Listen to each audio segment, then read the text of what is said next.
Hello, thank you for allowing me to speak. My name is Louise Silva and I'm presenting on behalf of Julie Cornish and Cardiff and Vale UHB, the Omnium project and the changes in our pelvic health service.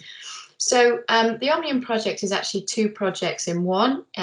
It's developing a community pelvic health hub for our services, but also developing a digital patient aid interface in the form of an app to promote our service and work alongside the patient education that we're providing.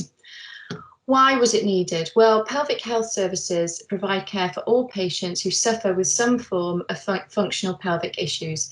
And this can range from pelvic organ prolapse, chronic constipation, or bowel or urinary incontinence. And you can see that the prevalence is quite high in all of those figures.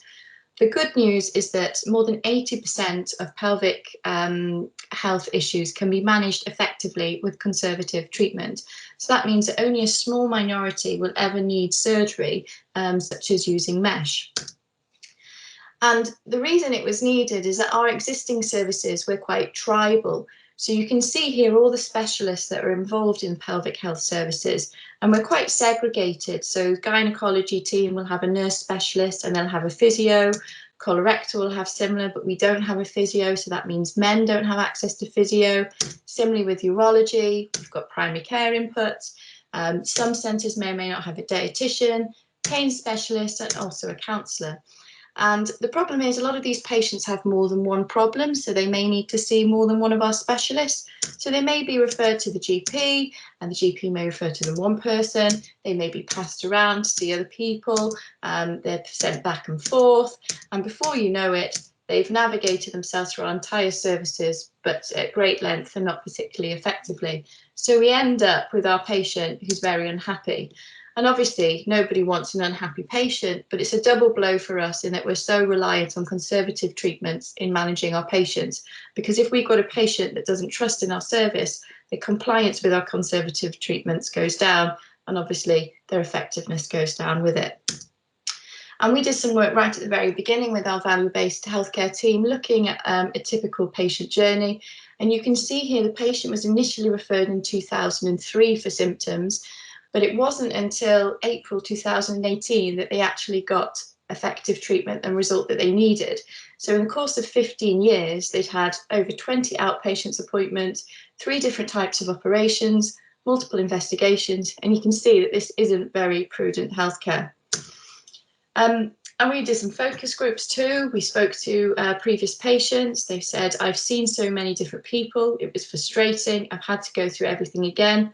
But this problem isn't unique to Cardiff and Vale, and it's been well publicised in the wake of the mesh scandal that pelvic health services are ineffective. And also there was the Cumberland report in July of 2020 that advocated the need for one-stop pelvic health shops to promote conservative, non-operative treatments. So if we go back to our previous service model and the segregated services, we're wanting to almost break down these boundaries and consolidate everybody to work in one functional group as the pelvic health service. And we want everybody to be under one roof to promote the communication. And we also want our app to allow patients to transition easily between services and trigger as to who is the most appropriate clinician to be seeing them. So we started looking for a location, and this was at the time of the second wave of COVID, so it was quite difficult to know whether we'd be able to secure an NHS site or we'd have to go to a third party. As you can imagine, there was a lot of reshuffling of services, but we managed to secure Bury Hospital, and we've got 1.5 days a week with 5 clinic rooms, an MDT room, lots of storage, and also offices there as well. So these are just some of our clinic rooms. This is our MDT room on the left. And so we moved all of our existing resources and stock over there.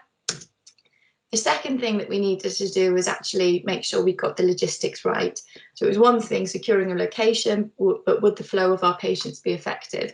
So this here is a pathway that we have devised for patients with, I'll give you an example, fecal incontinence. So what initially happens is the referrer, once they've been referred, the patients will be asked to download an application, which will talk about our service and the importance of diet and lifestyle modification. The patient will be asked to report some baseline proms, and will be asked a series of questions which will help us know who would be the best clinician to first see them. Once they see that clinician, they get an intensive, tailored conservative program consisting of pelvic floor exercises, maybe nerve stimulation, dietary changes, and this is uploaded onto the app, and they get daily reminders for the next 12 weeks to complete this intensive program. At the end of the 12 weeks, they're asked to repeat the patient-reported outcome measures, and if they get improvement, which we're anticipating they do, they will be discharged, whereas if there's no improvement, they will move on to the next step and maybe have a different type of treatment. The next thing that we needed to do was to increase the amount of conservative therapies that we have. Posterior tibial nerve stimulation works effectively for both urinary and bowel incontinence, but in our previous model we were only able to offer it to females with urinary incontinence, but now because the service is being less devolved, we're able to open it up to people with fecal incontinence and men as well. So we've completed a 12-week course of this. We've also able to offer sacral nerve stimulation. We're not currently doing this at the hub at the minute, but the plan is that we will be able to do that in the near future under local anaesthetic. The other thing that we needed to do was to expand our team. So we have secured a dietitian as a pilot for 3 months to see how effective they are with the outcomes of our patients and how much the service is reliant on them.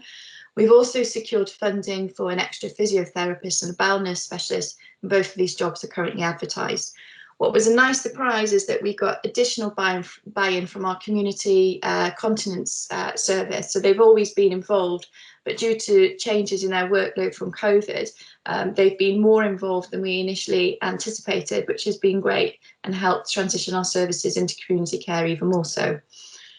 The final thing that we've been doing is developing the app, and we're near finalising the app programme for incontinence, constipation and urinary incontinence.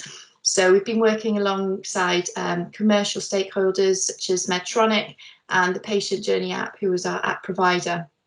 So we had a hiccup in the beginning in that our initial app provider didn't secure funding fees for our proms, so we had to change. But actually this was a silver lining, and it meant that we were able to fully design this app, and it completely aligns with our service. So the results so far, we are very much in our infancy. The last 9 months have just been finally to try and get this, be able to deliver this. We opened our hub on the 7th of June. So far, we've seen 48 patients, which is more than double what we were seeing previously before COVID. Initial feedback from patients is, this is great. I'm amazed at how quickly I've been seen. We're recording proms intrinsically within our service, and in December 2021, we'll do a full evaluation using prems and process data. We've got plans to be bigger. At the minute, only our colorectal consultant is working at the hub. The urology and urogynecologists have committed, but just due to job plans, they're not going to be able to start at the hub until August. We're wanting to get diagnostics such as ultrasound and radiology over. We're also planning to get sacral nerve stimulation under local anaesthetic, and we've got ideas for developing the app for chronic pain and other problems as well. We want to become a service model for all patients with pelvic health dysfunction, and we hope that we can apply this to an all Wales or national level. And what was quite interesting is 6 days after we opened the hub, NHS put this on their website, and that they're trying to develop health clinics to tens of thousands of women in England. And it's nice to see that here in Wales, we're already ahead of the curve. So our Bevan Experience, well, a lot of the work that we have been doing, we started about 2 or 3 years ago, but it's only with having the Bevan Exemplar as a badge mark that we've been able to get noticed and been able to push things through. One of the things I've learned is be inclusive, but you can't wait for everybody. People have their own deadlines, and you need to get things going. So if people don't come back on you, don't wait for them. You still need to push ahead. The other thing is that accept that you need to start somewhere. On the 7th of June, it wasn't our finished article, and we've got loads of areas of improvement. But if we strove for perfection, we wouldn't be where we are now. And finally, be persistent. I've got one final slide, and my team really won't like me for this, but in the world of COVID, this is the only way we can really all get together without masks on. But a big thank you for them for pushing them forward in all of our planning meetings, and also to the Bevan Exemplar Experience for their help in pushing the service through. Thank you. We will now have a Q&A discussion. Are you aware of others across Wales who are doing similar things to this? Or are you ahead of the curve in all respects? So we know that actually we are the only place in Wales that is offering this combined service, certainly incorporating the urology and the colorectal element. I think there's some urogynae areas that have got a lot more allied specialists involved, but certainly having urology, gynae and colorectal all on board in one place, we're the only place in Wales. Is there any buy-in to get a geriatrician involved in your service, and would that be useful or relevant in the future? It's not something we have considered or looked at a geriatrician per se, but it's a good point. We know that 1 in 5 reasons why patients are admitted to nursing homes is due to continence issues. So definitely, I think so far we've been heavily reliant on GPs and the community continence service because that seems to be where we get most of our inflow of patients. But certainly it's something to think about geriatricians and coaties and going forward. Yet, valid point. How did you bring together so many people? What are your tips for others trying to do this? I think a lot of credit goes to Julie, the overriding consultant, for a lot of her energy and persistence. So I wouldn't want to take credit for that. But I think that has been almost one of the main barriers with this project because there are so many people involved. And I remember our first Teams meeting, it was all virtual and it was a disaster, as you can imagine, every technology issue. So we quickly realised that we couldn't get all 30 people in one meeting together and to be productive. So it's lots of small meetings to make sure that people don't feel left out or the service is advancing without their involvement. But equally, I think from a colorectal angle, we had the most to gain from this service because urology and urogynae already had a lot of the infrastructure around them. So if we wanted to bring everyone together, I suppose from colorectal, it was in our interest to do that. But we've always had a huge engagement actually from everybody. I think we all recognise that the services that we've been providing these patients are inefficient. So there's always been a strive for better, but I do think Julie Cornish, her energy and persistence is a lot of the reason really that everybody's continued to be engaged and not lost momentum. Fascinating. And do you actually, would you say that this has the capacity to spread? Is this something that you could say to your colleagues in, the other 6 health boards? This is, there's a template here. Why wouldn't you? Oh, absolutely. I know Plymouth are doing something quite similar, but I don't know anywhere else in the UK. And certainly, I know I'm just speaking from a colorectal angle here. I know a lot of our urgent cancer referrals from primary care.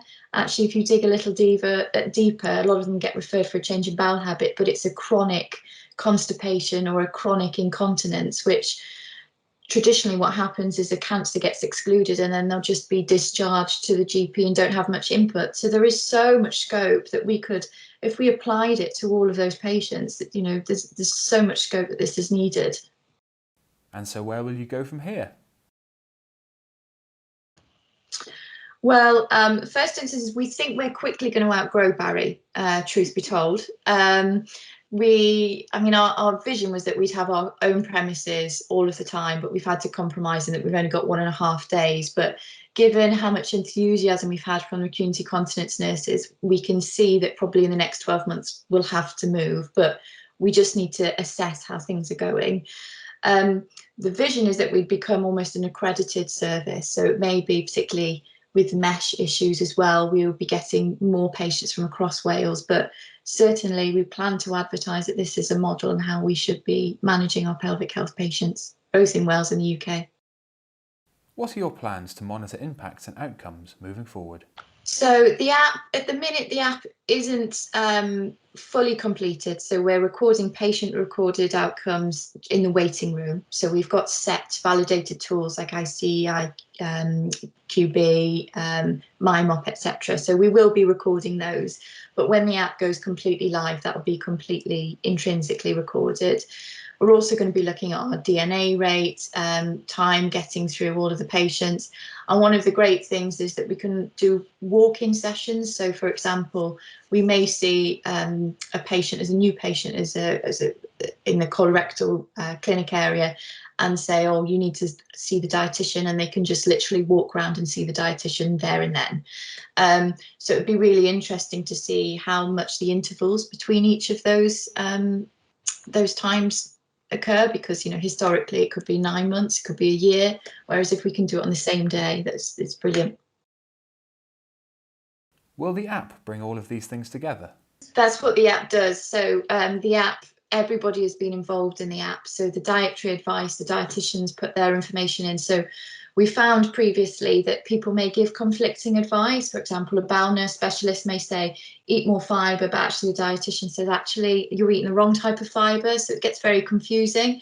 So we've made it a real mission that the app, all the material that goes in the app is by the person that will be giving that information. And also we have education sessions, so we educate each other in what we're telling. So we're almost, you know, on a common front line approaching these patients to give, you know, all the same information.